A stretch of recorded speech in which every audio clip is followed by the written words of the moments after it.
School भितर छात्र छात्री आगे पिटापिटी हेले दुई शिक्षयित्री संबलपुर बुर्ला किरवा प्राथमिक विद्यालय में देखा मिली किसी एभली दृश्य। स्कूल सफेई काम को नहीं दुई जन शिक्षयित्री पिटापिटी होइथिबार सूचना मिली। एथिरे जनकर मुह मध्य फाटी जाइछि। गुरुवार दिन यह घटना घटिथिबा बेले घटनार तदंत निर्देश दैछंती बीआरसीसी।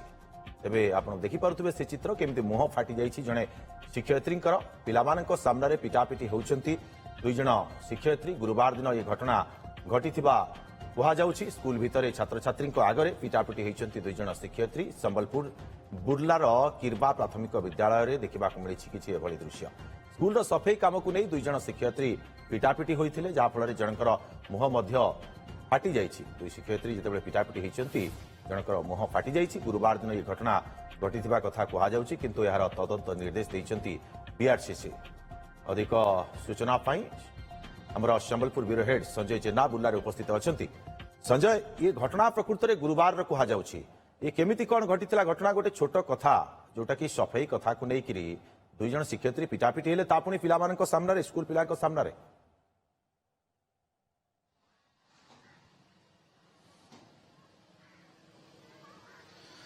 देखो ये घटना पछर कारण कौन ताहा जेतिके गुरुत्वपूर्ण नुहे।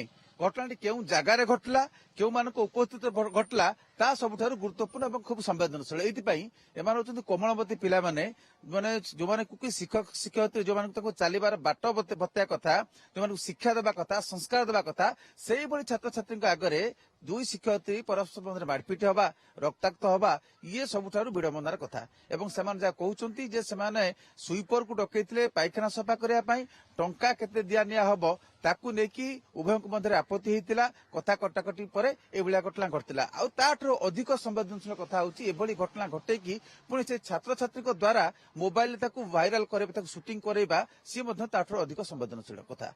ए घटनार तदंत निर्देश दिया जायछि। एवं संजय प्रकृत में शूटिंग कथा आपण कहउचंती ये शूटिंग करैथिला कि सर आपण परिचय टिके देबे। मु होची Ramesh Kumar Mishra assistant block education officer धनकोड़ा। ए वीडियोटा 15 तारिख दिन भाइराल हेबा परे से वीडियो को बेस करी करी गत काली बीओ धनकोड़ा मते गुटे तदंत करबा पई आदेश करथिले। सही तदंत करबा पई मु आज एही स्कूल को आसीछि। गवर्नमेंट अपर प्राइमरी स्कूल किरवा एठी 1 रु 8 पर्यंत अछि 207 पिला पढुछंती। 3 जन टीचर अछंती। सेही 3 जन टीचर को मध्यरु 2 जन टीचर जणे होछंती भारप्राप्त प्रधान शिक्षिका शर्मिष्ठा पळई आउ जणे अछंती आमर असिस्टेंट टीचर कस्तूरी जेना। तांकर 2 जनकर भितरे जहाँ तांकर स्टेटमेंट भी देइछंती से भितरे सेमानकर कहबा अनुसार स्वीपर रो पेमेंट को नहीं करी किसी डिस्प्यूट हेतिला आ सेमाने 2 जन पिटापिटी हेइछंती। तार तदंत करबा पई मु आसीछि ओ तदंतर जहाँ रिपोर्ट अछि मु आज ही ताकू ऑफिस रे सबमिट कर देबी।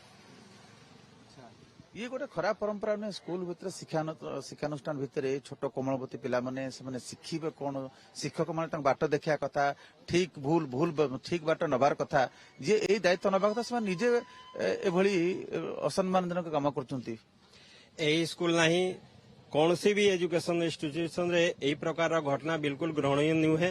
ए प्रकार घटना हेबार कथा नुहे जेहेतु 2 जन एक्सपीरियंस टीचर केमती प्रकार घटना हैला कौन परिस्थिति रे हैला तार तदंत चली जो तदंतर रिपोर्ट आज मु सबमिट करिवि। सबमिट कला परे जो आमर हाइजर अथॉरिटी माने अछन से माने जहां निष्पत्ति नेबे। आपण शुणुले प्रतिक्रिया शुणुले ये निश्चित भाव ये तदंत इतिमध्य सरीची घटनार एवं तदंत रिपोर्ट से प्रदान करिवे जे विभाग अधिकारी अछन बीआरसीसी को तदंत रिपोर्ट प्रदान करिवे एवं एभली घटना केपरि पुनरावृत्ति न होबो ये होची सबुठारु गुरुत्वपूर्ण कथा। संजय आपण जेमती सूचना दउथिले जे प्रकृत रे वीडियो किए कला से टाइम रे वीडियो किए कला और भाइराल किए कला या पछरे किए रहिछि कार हाथ रहिछि एवं स्थानीय अंचल रे घटना को नै प्रतिक्रिया सब कोन प्रकाश पाउछि?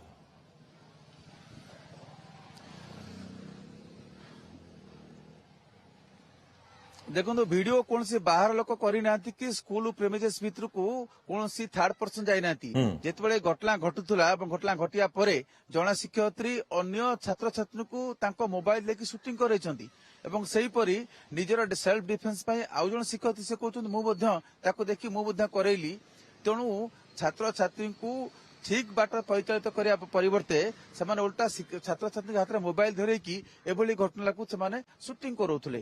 ତେଣୁ ସ୍କୁଲ ଭିତରେ ହିଁ ସୁଟିଂ ହେଇଛି। ଶିକ୍ଷୟିତ୍ରୀଙ୍କ ମୋବାଇଲରୁ ଛାତ୍ରୀ ବା ଛାତ୍ରଛାତ୍ରୀ ହିଁ ତାକୁ କଭର କରିଛନ୍ତି ବା ତାର ଚିତ୍ର ଉତ୍ତୋଳନ କରିଛନ୍ତି। ଏକ ତ ଭୁଲ କାମ କଲେ, ଦ୍ୱିତୀୟରେ ସେ ଭୁଲ କାମର ପ୍ରମାଣ ରଖିବାକୁ ଯାଇ ତାକୁ କଭର କଲେ ଏବଂ ମୋବାଇଲ ସୁଟିଂ କଲା ପରେ ତାକୁ ଭାଇରାଲ ମଧ୍ୟ ପରବର୍ତ୍ତୀ ସମୟରେ ହେଲା। ତେଣୁ ହୁଏତ ଯଦି ମୋବାଇଲ ଏହା କଭରେଜ ନ ହେଇଥାନ୍ତା, ଯଦି ଭିଡିଓ ଚିତ୍ର ଉତ୍ତୋଳନ ନ କରିଥାନ୍ତେ, ଏ ଘଟଣା ହୁଏତ ଅନ୍ୟ କେହି ଜାଣିପାରିନଥାନ୍ତେ, ଇଏ କ୍ୟାମ୍ପସ ଭିତରେ ରହିଥାନ୍ତା।